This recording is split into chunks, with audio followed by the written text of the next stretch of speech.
अगर वो ना आते तो आज अंधेरा ही होता। इकबाल से भी पूछ लिए, वो कहता हो ना ये फूल तो बुलबुल का तरन्नुम भी ना हो, चमने दहर में कलियों का तबस्सुम भी ना हो ना ये साकी तो फिर मैं भी ना हो, खुम भी ना हो, बज़्म तौहीद भी दुनिया में ना हो, तुम भी ना हो। खैमा अफलाक का इस्तादा इसी नाम से है, नब्ज़ हस्ती तब शामादा इसी नाम से। आपका इंतकाल हुजूर के इस दुनिया पे कदम रखने से पहले ही हो गया था। अभी शिक्म मादर में थे कि हजरत अब्दुल्ला का इंतकाल हो जाता है। दुर्रे यतीम पैदा हुए, 6 साल की उम्र में अबवा के मुकाम पर रेत के टीले आए तो वहां सैयदा आमना की तबीयत खराब हो गई और फिर लम्हे भी जिंदगी के आखिरी है। सैयदा आमना ने महसूस कर लिया कि ये मेरी आखिरी सांसें हैं। सैयदा पाक ने हुजूर के सर पे हाथ रखा और रोते हुए कहा कि बेटा, हर नई चीज ने पुराना हो जाना है, हर बाकी ने फना हो जाना है। मैं भी जा रही हूँ, वज़िक्र बाक़ व वलद तो तोहरा, लेकिन मेरा जिक्र नहीं मिटेगा, इसलिए कि तेरे जैसा सुथरा बेटा छोड़ के जा रहे हैं। ये आखिरी लफ्ज़ थे सैयदा पाक के कि सैयदा आमिना सलामुल्लाह अलैहा का इंतकाल हो गया। खैर, हुजूर माँ से लिपट गए। अम्मी आप आगे बोलती नहीं है, लेकिन खामोश हो गया था चमन बोल पर। हुजूर ने वहीं फिर अपनी माँ की तदफीन की। तदफीन के बाद उम्मे ऐमन के साथ सवारी पर बैठ जाते हैं और चिमट जाते हैं उम्मे ऐमन के साथ, और वो जाके हजरत अब्दुल मुत्तलिब के सुपुर्द कर देती हैं। तो हजरत अब्दुल मुत्तलिब हुजूर को आगोश मिले कि बड़ा रोए, और उम्मे ऐमन से कहा कि मेरे इस बेटे का तुमने खास ख्याल रखना है। और फिर उन्होंने इतना ख्याल रखा कि मेरे हुजूर फरमाया करते थे, उम्मे ऐमन मेरी माँ के बाद मेरी माँ है। 2 साल के बाद हजरत अब्दुल मुत्तलिब का भी इंतकाल हो गया। इब्न हशाम के ये लफ्ज़ सीना चीरते हैं कि जब अमीर कुरैश का जनाजा उठा तो सारा मक्का जनाजे के लिए उमड़ आया, लेकिन लोगों ने 8 साल के एक बच्चे को देखा जो दीवारों से लिपट लिपट के रो रहा था। आज ये सहारा भी छिन गया। फिर चचा की कफालत में आए। फिर एक वक्त आया कि वो भी इस दुनिया को छोड़ गए, और उसी साल हुजूर की अहलिया का इंतकाल भी हुआ, और उस साल का नाम आमुल हुज़्न, दुखों का साल रखा। अहले मक्का ने जो शुरू किया वो किसी से भी मख्फी नहीं है। पत्थर मारे, गड्ढे खोदे, कांटे बिछाए, उजरियां डाली, अपने घरों के कूड़े लाके हुजूर के घर के सामने रख लिए।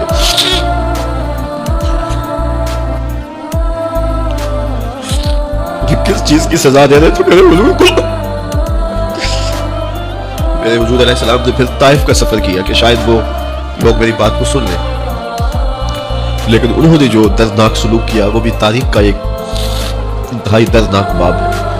उन्होंने ओबाशों के हाथों में पत्थर दिए और जिस रास्ते में मेरे हुजूर ने गुजरना था उनको उस रास्ते पे खड़ा कर दिया और कहा इन पे सगजनी कर। और वो आका करीम पे पत्थर मारते, हुजूर के पाँव पे पत्थर मारते। आका करीम अलैहिस्सलाम पाँव उठाते तो वो दूसरे पाँव पे मारते। फिर हुजूर शिद्दत दर्द से बैठ जाते तो उनके 2 घुंटे दाएं बाएं से आगे बढ़ते और हुजूर को कंधों से पकड़ के उठाते, फिर संगबारी करते। नालैन हुजूर के खून से भर गए। अजाब के फरिश्ते हुजूर के पास आए कि अगर आप बद्दुआ बोल दें तो अभी हम इन पहाड़ों को जोड़ देते हैं और ये ताइफ के लोग पिस जाएंगे इन पहाड़ों के दरमियान। आसमान से पत्थर उतरेंगे, इनके सर कुचल दिए जाएं जिन्होंने आपको दुख दिए।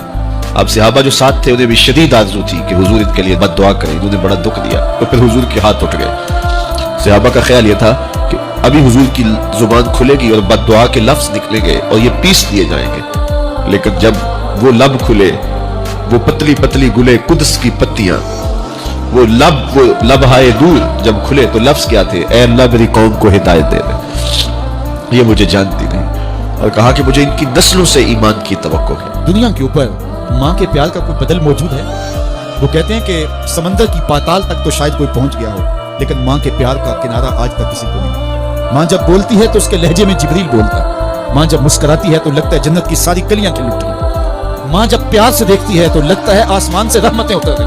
अल्लाह की रहमतों का मुजस्सम रूप देखना हो तो वो माँ के प्यार का रंग है। औलाद के लिए उसके सीने में धड़कता हुआ दिल और मोहब्बतों का आबाद जहान। एक शायर हुआ ताबिश, उसने तो कयामत ढा दी ना कि एक मुद्दत से मेरी माँ नहीं सोई ताबिश, मैंने एक बार कहा था मुझे डर लगता है। ये माँ के प्यार का रूप है। मुझे बताइए, माँ औलाद से इतना प्यार क्यों करती है? दुख झील लेती है।